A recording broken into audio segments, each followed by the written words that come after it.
Hey y'all, how you doing today? Well, I hope you can hear me good. As you can see, today I'm coming to you from my bedroom.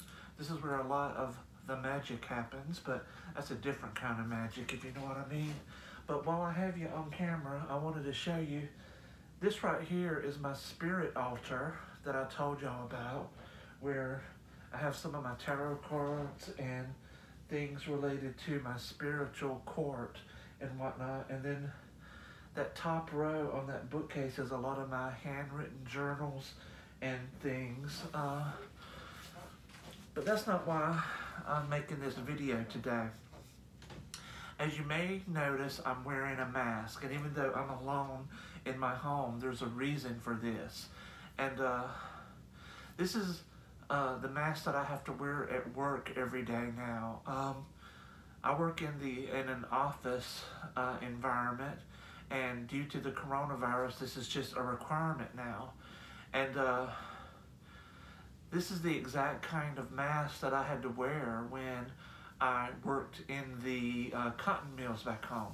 I worked in the cotton mills for 7 years, and I had to wear this mask or one like this every day for my health and well-being. So this isn't something really new to me, but I haven't done it in a good long time. And I see a lot of people complaining about having to wear a mask, or they can't wear a mask because they have a medical condition, or they just plain don't want to. Well, to be honest with you, I don't want to either. But I'm not doing this so much for me as I'm doing it for other people. But this got me to thinking about David. And this story I'm going to share with you, I heard this story when I was in middle school.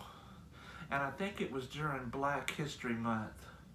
I think it was Miss Reed in her history class wheeled the TV in and showed us a little movie.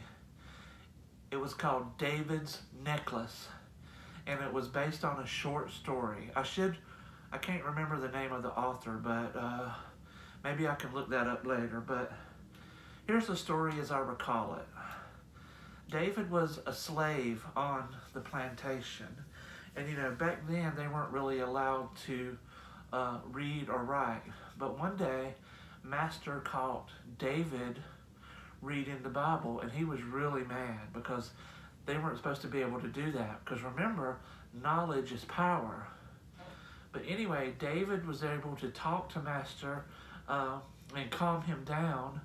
And he said, you know I'm not supposed to read, but at least I was reading the Bible, and I learned about things, you know, like the 10 Commandments, thou shalt not kill, thou shalt not steal, and what have you.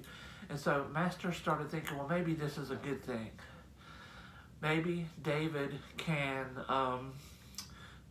preach to the other slaves. And that was a way of controlling people, too, through religion, using religion to control people.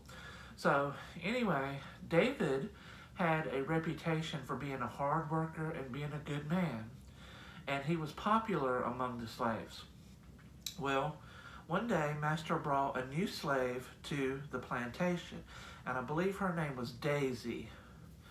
And David liked Daisy.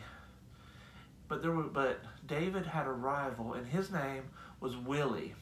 And Willie didn't want David and Daisy getting together. So what Willie did is he went into the smokehouse and stole a ham.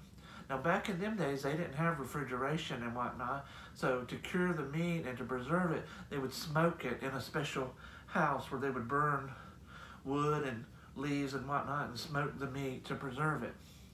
And it was kind of a long process, and so he took that ham and he hid it in David's bedroom.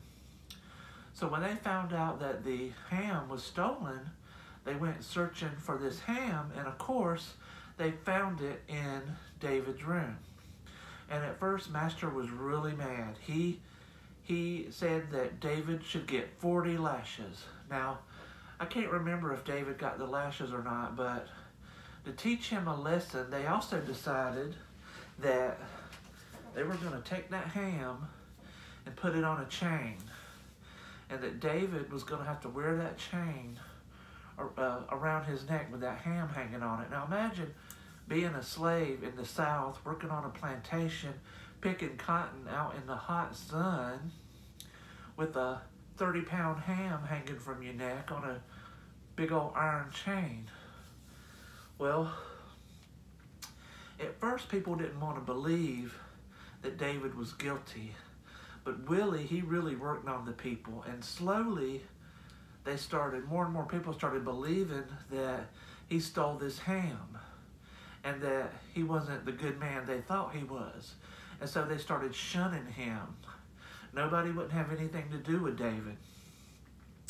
Well, David, he started to believe he was turning into a ham. He was losing his humanity. He was losing his dignity. And he became very possessive about that ham. He wouldn't let nobody touch it or anything. And so one day, Willie, he went into the hen house and he was stealing a chicken. But Master caught him and shot him right there with a shotgun. And with his dying breath, Willie confessed that it was he who had stole that ham and not David. And so Master and some of the slaves that had been there and witnessed Willie's confession, they went looking for David. They were going to apologize to him and take this ham off of him, and give him back some of his dignity, or let him get back some of his dignity and his humanity. But nobody could find David. Nobody knew where David was until somebody went into the smokehouse, and there they found David hanging by his neck. He had become the ham that he believed that he was becoming. And you can take whatever you want from this story. The law of attraction, I become what I believe, what have you. But my point here is to all you people who bitch about having to wear a mask. If David could go out there every day with a 30-pound ham hanging from his neck and pick cotton and work and do a good job, then you could wear a mask for a little bit so that other people can stay healthy and you don't spread diseases or you don't catch it yourself.